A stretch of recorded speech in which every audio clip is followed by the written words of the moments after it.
Sejam todos muito bem-vindos. E uma live que vocês me pediram por meio de um assunto nos stories. Eu abri uma caixinha de perguntas e aí me perguntaram se toda criança com autismo tem transtorno do processamento auditivo central. E essa pergunta exige um raciocínio clínico. E aí foi por meio disso que surgiu a ideia de fazer essa live hoje para vocês. Vai ter até slide, vai ser uma aula, tá? Quero aprender com vocês, vão colocando aí as perguntas também, tá? Quero pedir para vocês compartilharem essa live com quem vocês gostariam que estivessem aqui, tá? Por ser uma aula que exige raciocínio clínico, o ideal é pegá-la desde o começo, tá? Porque nós vamos falar principalmente de anatomia e fisiologia da audição, tá? De cérebro, então exige raciocínio clínico. Então pegar desde o começo é muito importante. Então compartilha aí, manda para quem você conhece para dar tempo de entrar, beleza? E aí a gente vai começar então a falar de autismo e processamento auditivo central. Então vamos começar, gente? Eu amo esse assunto. Tudo que envolve processamento auditivo e linguagem. Ah, Larissa, é autismo? Sim, nós fonos vamos sempre trabalhar a linguagem, principalmente nas crianças com autismo. Então esse tema, autismo e PAC, o que remete a nós fonoaudiólogos é a linguagem, né? Então é isso que a gente vai tentar hoje entender. Deixa eu pegar aqui o slide que eu preparei para vocês, tá? Então, toda criança com autismo tem o transtorno do processamento auditivo central?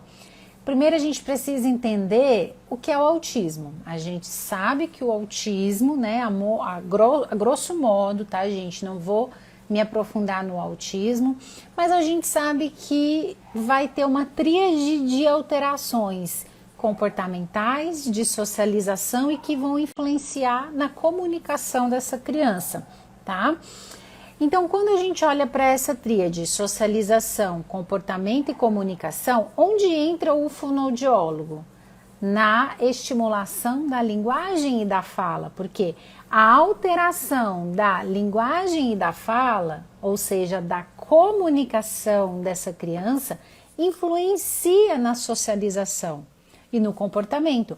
Ou ao contrário também, no comportamento, as alterações no comportamento que essa criança tem faz com que ela tenha um prejuízo na socialização e, consequentemente, toda a comunicação dela fica alterada. Porque a comunicação, a gente precisa transmitir uma ideia, a gente precisa transmitir um querer.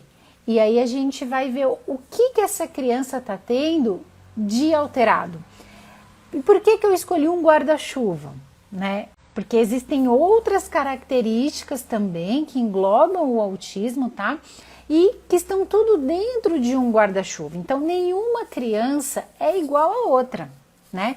Uma criança pode ter mais defasagem na parte da socialização, outra no comportamento, outra na comunicação oral, certo? Então a gente precisa primeiramente, para poder responder essa pergunta, toda criança que tem o autismo vai ter o transtorno do processamento auditivo? Para a gente responder isso, a gente precisa entender essa criança, saber qual que é a dificuldade dessa criança. Mas aí vem o raciocínio clínico, tá? Entender o que é o processamento auditivo. Então, você está com o seu paciente, ele tem autismo, ele tem o diagnóstico, tá em suspeita, tá em fase aí de busca, mas tem essas questões alteradas, comportamento, comunicação, socialização, certo? E aí você pensa, será que é processamento auditivo? Será que é o transtorno do processamento auditivo? Precisamos entender, se essa criança tem o diagnóstico de autismo, ela já tem um diagnóstico topo, tá? Um diagnóstico que engloba os outros sintomas. Então, a alteração no processamento auditivo é um sintoma, não é um diagnóstico superior. Está dentro desse guarda-chuva, tá? Então a gente precisa entender isso, essa criança, por quê? Porque senão a gente fica atrás de mais diagnósticos e enchendo essa família e essa criança de diagnósticos. O objetivo de entender o processamento auditivo, o transtorno do processamento auditivo e dar um diagnóstico para essa criança tem que ter o intuito de resolver um problema, de solucionar uma queixa, de ajudar essa criança nas dificuldades dela com objetivo certeiro e não de trazer mais um diagnóstico, tá? Então a gente vai conversar principalmente nessa questão comportamental e de socialização que a criança com autismo ela tem, né? Também pode ser que essa criança não tenha isso a gente tem que entender, tá? Por quê? O exame do processamento auditivo, ele é um exame comportamental, que exige resposta do paciente. Então, se a nossa criança que tem autismo, ela tem uma alteração comportamental que prejudica a socialização, que prejudica ela responder, ela já não vai ter condições de fazer o exame, de ter um diagnóstico preciso, tá? Aí que entra o raciocínio clínico do terapeuta que está com essa criança, entender que essa criança tem um processamento auditivo e que as habilidades elas são preditoras da linguagem da fala. Então a gente precisa entender essas habilidades, a hierarquia, o que vem para acontecer essa linguagem e estimular, mesmo que a gente ainda não tenha um exame para quantificar. Certo? E em alguns casos, inclusive, a gente pode ir trabalhando o comportamento, a linguagem, a socialização dessa criança, preparando ela para a realização do exame. E aí, em algum momento, a gente faz o exame. Mas é aquilo que eu disse, o objetivo não tem que ser fazer um exame para ter mais um diagnóstico nas costas dessa criança, mas sim para solucionar e fazer uma estimulação, uma terapia mais objetiva e certeira, que vai modificar o comportamento dela, o aprendizado dela e as respostas dela em ambientes que vão favorecer a socialização dela e a evolução, tá? E aí vem o outro slide que eu preparei aqui para vocês, tá? Então, para a gente entender, o processamento auditivo toda criança tem. Quando a gente pensa em transtorno do processamento auditivo é porque tem habilidades que estão alteradas e muito aquém do esperado para a idade. Então, até os 7 anos, essa criança, o processamento auditivo dela está em amadurecimento. Então, a gente precisa, nas nossas terapias, estimular esse processamento auditivo da criança com autismo. Principalmente estimular a parte auditiva, que é a nossa área. Por quê? A criança com autismo, ela tem uma alteração no recebimento da informação, uma das alterações, né? E os estudos mostram que é uma das principais, que é o transtorno sensorial. Por que das principais alterações? Porque a alteração inicia-se logo no início, no recebimento da informação, tá? E aí a gente sabe que existe o recebimento, o processamento, que é o armazenamento dessa informação, né, que envolve memória, associação e depois vem o resgate dessa informação. Então, a criança com autismo, ela tem, geralmente, tá? Eu tenho bastante cautela em não generalizar, porque todo paciente é único, tá? Mas geralmente é uma alteração logo na entrada, no transtorno sensorial dos 5 sentidos. Por isso que o trabalho com a terapeuta ocupacional tem que acontecer. Só que na nossa área que envolve o auditivo, o olfativo e o gustativo, é nossa área.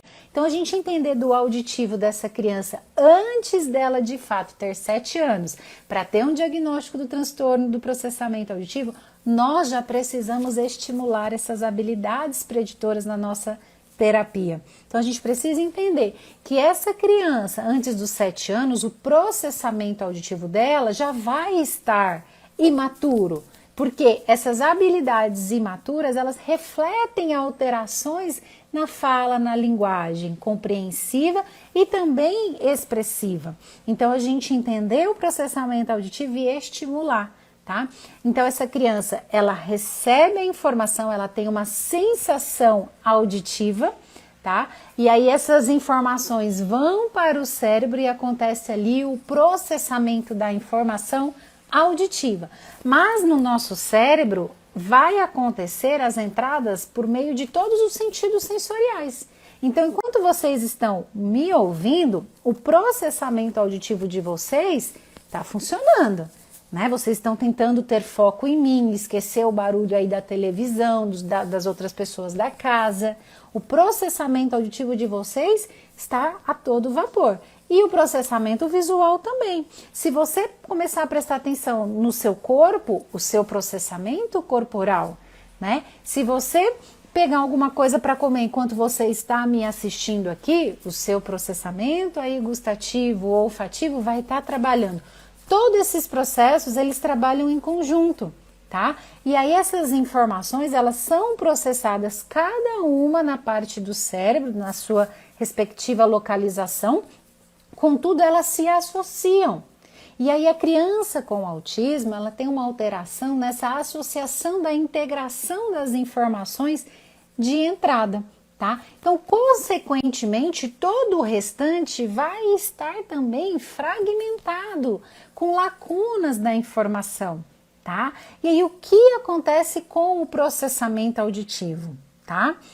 Os estudos mostram que a criança com autismo, ela já tem essa alteração na sensação auditiva, que aí a gente sabe na nossa audição que vem as células, vem o nervo auditivo e o tronco encefálico. O tronco encefálico, ele é também responsável pela sensação auditiva, para conduzir esse som até o cérebro, tá? Devido à alteração comportamental das crianças com autismo para responderem ao exame, tá?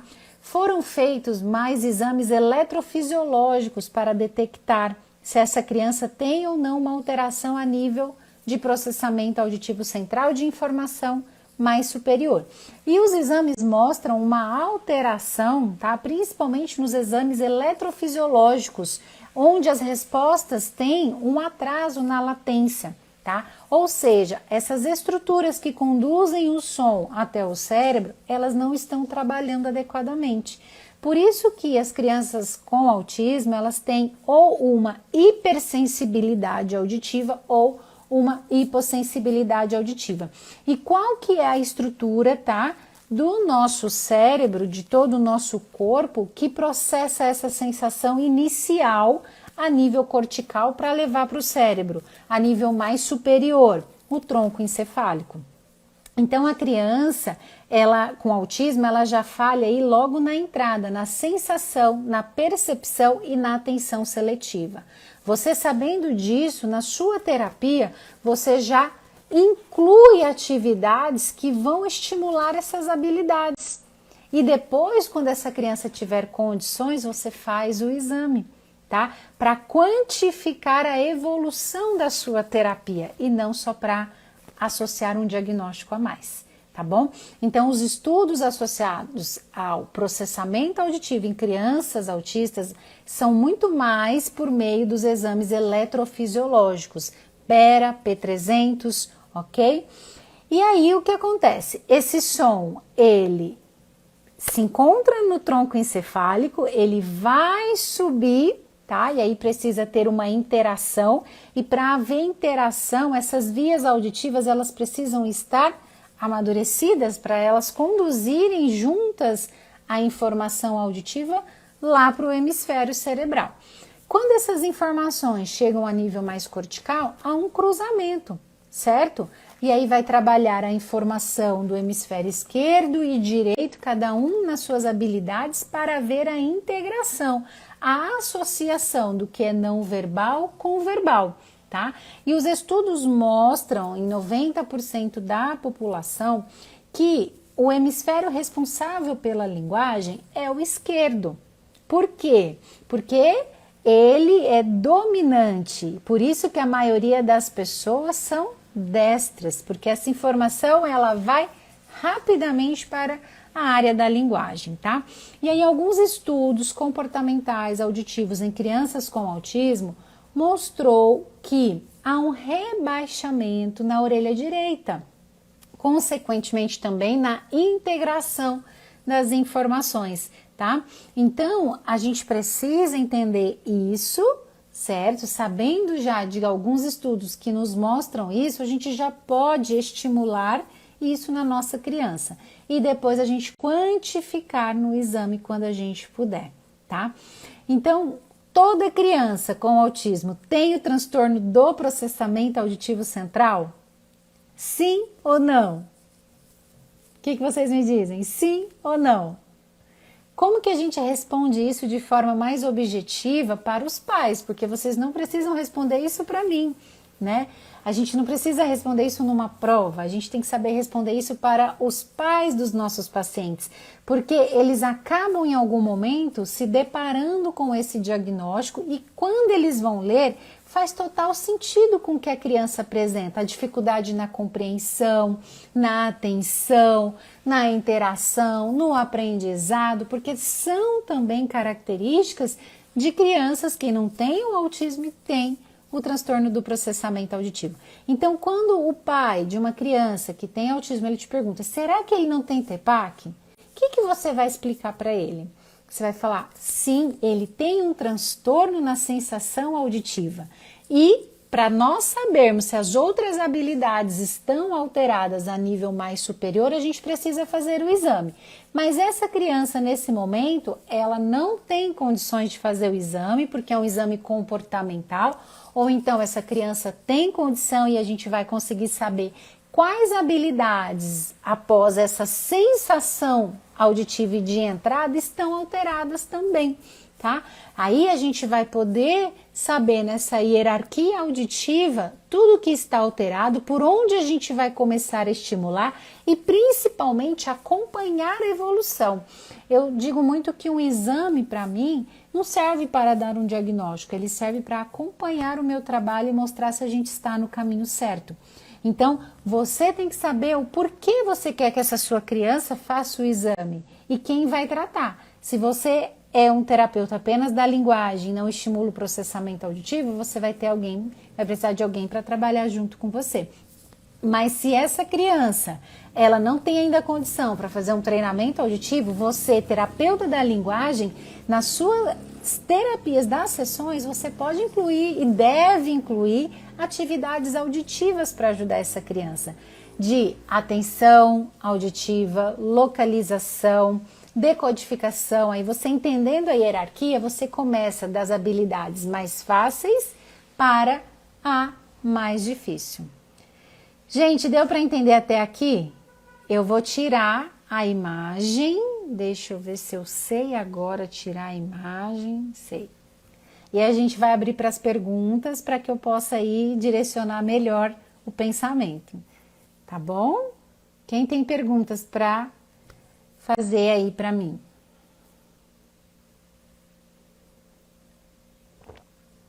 Dificilmente eles aceitam fone de ouvido. Sim, por conta, né, que é diferente, que vai pressionar o ouvido, é uma sensação aí diferente, mas, tá, agora fazendo link até com outras crianças, na terapia do processamento auditivo, a gente ouve muito que dói o ouvido, tá? A gente tem que entender até que ponto que é o fone realmente apertando e machucando, até que ponto na verdade, a sensação auditiva que está causando um desconforto. Então, no início, eu comecei a observar que era muito mais a sensação auditiva que machucava essa criança, que era a forma que ela dizia que dói, tá? Ela logo associava que é o fone que está pressionando, mas na verdade são os estímulos que estão saindo desse fone que causam muito incômodo nessa criança. E aí a gente vai trabalhando tirando essa sensibilidade da criança por meio dos estímulos a cada sessão, tá bom? Já recebi muitos casos de criança com PAC alterado e ninguém viu que se tratava de um caso de TEA. Sim, até porque, Sulamita, quem faz o exame, ele não vai avaliar a linguagem, né, dessa criança. E claro, talvez essa criança tenha todos os sintomas, mas essa família ainda também não está preparada para o diagnóstico, ninguém fechou o diagnóstico, estão aí em cima do muro, né? E aí você, como terapeuta, você vai associar o exame do processamento auditivo, fazer um estudo dessas habilidades alteradas, mas tem que completar com a avaliação de linguagem dessa criança para você fazer o seu planejamento terapêutico. O que a pessoa que faz o exame precisa se atentar é para a alteração de comportamento e socialização dessa criança. Porque às vezes essa criança tem o autismo, mas ela tem muita condição de fazer o exame, que não a diferencia de outros pacientes que não têm o autismo, tá bom? E aí? Diz autismo nível 1, sim, mas até crianças com autismo, né, em outros níveis, se a gente for trabalhando o comportamento dessa criança, ela vai ter sim em algum momento condições de responder aos testes, tá? E se não tiver, não tem problema, é o que eu disse, a gente tem que entender e estimular, não esperar um diagnóstico para estimular, ok? O P300 é um exame eletrofisiológico que vai detectar o tempo atencional de sinapses que está acontecendo nesse cérebro, tá? Então o som ele vai entrar no nosso conduto auditivo, a membrana timpânica e a orelha média ampliam esse som, tá? E a cóclea vai lá interpretar, vai, né, receber esse som, vai passar pela cóclea lá, pelas sensações grossa, fina, vai perceber, vai ter uma sensação, ainda não vai estar decodificando esse som. Então, até as células auditivas é uma sensação auditiva. Esse som vai para o nervo auditivo, tá? E aí vai para o tronco encefálico, nas vias auditivas e chega lá no córtex auditivo primário. O P300, ele vai avaliar o tempo que esse som chega até o cérebro, tá? E se esse som, o paciente, ele está demorando para perceber esse som, tá? Mostra que está havendo um rebaixamento na atenção, na habilidade de atenção. Então, as sinapses, ela tem um tempo para acontecer, tá? E aí, quanto mais rápido eu percebo no tempo certo, a minha atenção está ok. Então, o P300, ele vai analisar esse tempo atencional das sinapses acontecendo aí até córtex auditivo primário. Inclusive, é um exame que acompanha a evolução dos nossos pacientes com transtorno do processamento auditivo. Por quê? Após a gente estimular o processamento auditivo dessa criança, os estudos mostram que a latência e esse tempo que antes era aumentado no P300, ele diminui. É um exame que também depende do comportamento e da resposta do paciente, tá? O paciente, ele ouve no meio de um estímulo, um apito e ele tem que ir contando, tá? Então, esse processo de prestar atenção no estímulo e de contar é um processo atencional que tem que acontecer no tempo certo, tá? Então, você trabalha as habilidades auditivas em todos os pacientes com autismo, em todos os meus pacientes com autismo, com atraso de linguagem, com transtorno de linguagem, tá? As habilidades auditivas, elas são preditoras, elas são a base do desenvolvimento de fala e linguagem. Então, todo fonoaudiólogo precisa entender dessas habilidades auditivas para estimular, tá? Porque nós somos fonoaudiólogos, então esse estudo da audição tem que acontecer com nós terapeutas da linguagem, tá? O que nós temos que entender na peculiaridade da criança, né, com autismo, são os comportamentos, os reflexos que esse comportamento e essa socialização traz na linguagem, por onde nós vamos começar, tá? para que a gente possa fazer um planejamento focado e direcionado, tá bom? Como eu posso trabalhar isso em casa? Nossa, é outra live, né, de atividades. Vou colocar na pauta. E quando o neuropediatra pede um PAC para descartar o autismo? Não tem como, tá? São diagnósticos diferentes, ok? São diagnósticos diferentes. E aí você precisa entrar em contato com esse médico, porque espera-se que ele não tenha pedido apenas o processamento auditivo, mas sim o processamento auditivo com outros exames para poder se entender o que essa criança tem. Então esse médico possivelmente ele deve ter pedido uma avaliação neuropsicológica, exames eletrofisiológicos, tá? E até ressonância dessa criança, às vezes até exames genéticos. Então o médico ele tem propriedade para solicitar exames para nortear o diagnóstico dele. E aí esse diagnóstico é multidisciplinar. Então, o exame do processamento auditivo, ele vai ser mais um sintoma que essa criança tem que precisa ser estimulado e tratado, mas descartado não. Aí você vai ver se realmente é isso que o médico está querendo, porque do que o médico fala para a família traz para a gente, muita coisa pode se distorcer porque a família entendeu errado. Então, sempre entre em contato com o médico, desenvolva essa comunicação aí, né, profissional, que aí você só tem a ganhar com isso, tá? Tô tentando aqui acompanhar. O Antônio é paciente da Sulamita, que legal. Sulamita, então, no meu curso de fala e linguagem tem muitas atividades, tá? E lá eu dou dicas de atividades para estar estimulando o auditivo.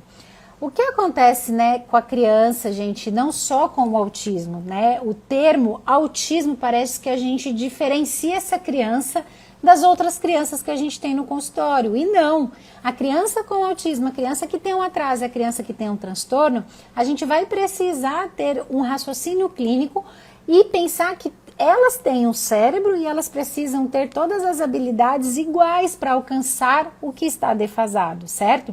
Então, o autismo não exclui essa criança. Vamos fazer uma atividades específicas para a criança com autismo, né? Não, tá? Inclusive, você precisa entender que essa criança, talvez, ela vai precisar de mais ajuda antes em alguma habilidade que não é auditiva. Às vezes, você vai precisar primeiro trabalhar o estímulo visual, a aceitação, a interação, tá? É isso que a gente tem que entender em cada paciente nosso. Assim como às vezes eu recebo uma criança que tem o diagnóstico do transtorno do processamento auditivo e eu tenho que trabalhar primeiro às vezes a motivação dela, né? Eu tenho que trabalhar primeiro com a família. Então nem sempre a gente vai seguindo direitinho o que manda o protocolo. Meu negócio caiu aqui. Falha na produção. Entendeu? Então, a idade... Deixa eu virar aqui, gente, rapidinho, só para arrumar aqui. Não me deixem falando sozinha. Então, assim, a idade da criança também é muito importante, tá?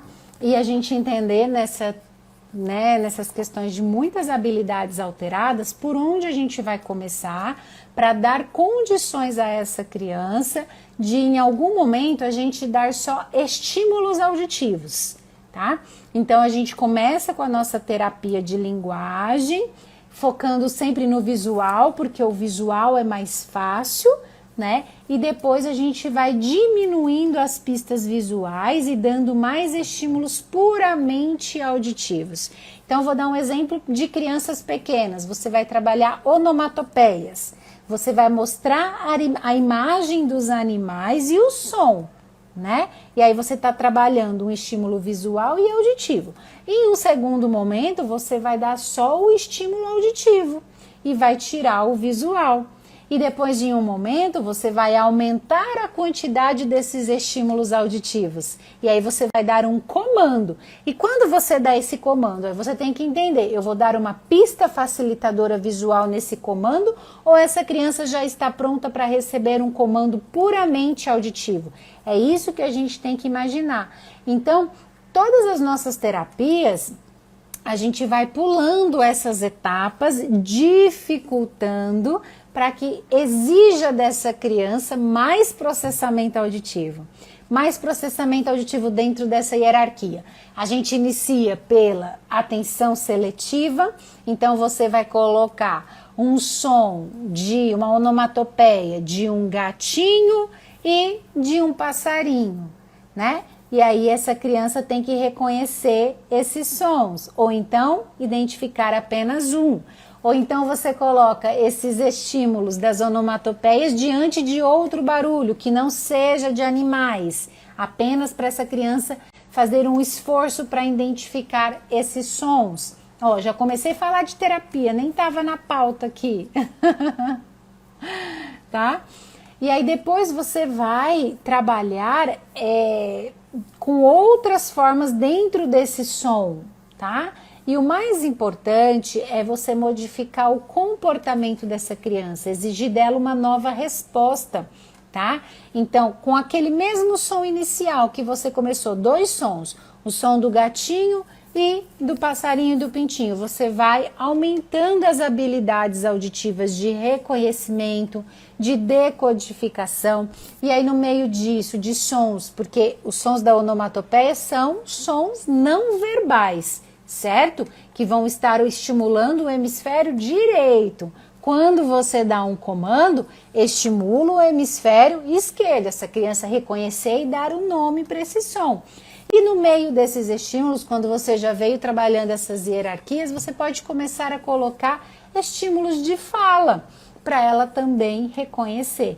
E assim você vai estar sempre trabalhando o que? Figura fundo, tá? Que é a principal habilidade alterada nas crianças com autismo, que é a atenção seletiva, a sensação, tá? Auditiva, de focar em um estímulo diante de outros, tá bom?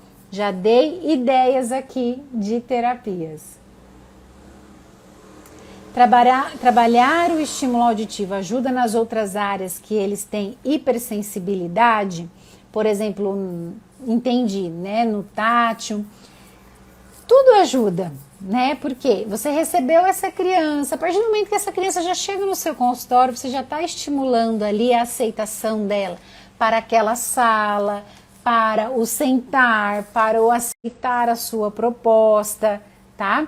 Então, você pode estar associando, sim, o auditivo com atividades gustativas, você pode estar colocando um tempo para você controlar, porque só o auditivo, às vezes, essa criança cansa.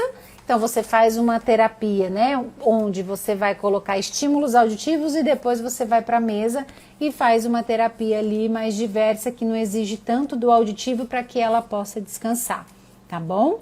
Então você também pode fazer dessa forma. Você faz o treinamento auditivo em cabine em todas as crianças com autismo, independentemente do nível, ou você utiliza outros métodos como o Sena? Isa, primeiramente, né, a terapia em cabine é a terapia com uso do audiômetro, onde a gente tem o objetivo, tá, de direcionar a atenção, tá, e a funcionalidade específica de uma orelhinha que está mais rebaixada do que a outra. Então, não é toda criança que vai se beneficiar do uso do audiômetro, ou seja, da terapia em cabine. Então, a gente também já tem que ter esse raciocínio. Por que que eu vou usar o audiômetro nessa criança? Porque, essa orelhinha está mais rebaixada que a outra. Tá, então como eu vou fazer esse estímulo? Por quê? O que que eu quero com isso? Porque se eu tenho um exame dessa criança que me mostra, sim, que uma orelhinha está mais rebaixada que a outra, eu vou precisar fazer a estimulação com o uso do audiômetro. Mas se é uma criança com autismo que tem uma alteração comportamental muito significativa, eu não tenho um exame para me quantificar qual orelha que está pior que a outra ou as habilidades que estão alteradas, eu não vou iniciar com o estímulo do audiômetro, porque vai ser até inclusive muito mais difícil. Eu tenho que começar com estímulos em campo, aos poucos ir aproximando, porque essa criança tem que ir aceitando esses estímulos e tendo uma sensação cada vez mais agradável, tá? E aí em algum momento, depois conforme ela for evoluindo, eu posso sim trabalhar essas orelhinhas separadas, ok? Então, é esse raciocínio, certo, gente, que nós temos que ter. Primeiramente, não diferenciar, né? Porque tem o autismo, vai ser tudo diferente. Não, vai exigir de nós mais estudo específico para entender o comportamento, como essa criança funciona, tá? Só que a gente não deve separar esse raciocínio clínico, porque toda criança tem cérebro, toda criança precisa de linguagem, toda criança precisa de um bom processamento auditivo, então não tem como diferenciar. Entender o que cada criança que vocês atendem trazem de demanda, ou é comportamental, ou é de linguagem, especificamente só de linguagem, um transtorno de linguagem, né? Ou é mais na interação, e aí tudo fica alterado, porque essa criança, ela tem uma dificuldade de interagir com o outro, tá? É necessário que a criança com TEA faça quais exames além do BERA? Olha, o BERA, ele é um exame auditivo, né, eletrofisiológico, mas que você tem que ver a idade da criança, tá? O BERA geralmente é para crianças pequenas que têm um atraso, uma alteração na fala e na linguagem. O BERA complementa a avaliação audiológica comportamental, tá? Então, o seu filho, dependendo da idade, você tem que ver se ele tem condições de fazer os outros exames também comportamentais. O PAC, uma avaliação neuropsicológica, tá? Uma avaliação de linguagem. Se eu trabalho junto com a família, sim, em todo o processo, desde a avaliação até na terapia, tá? Obrigada, Dani. E eu que agradeço, gente. Espero que vocês tenham gostado aí desse resumo, tá? Desse resumo aí que eu trouxe aqui para vocês. Um beijo, até mais.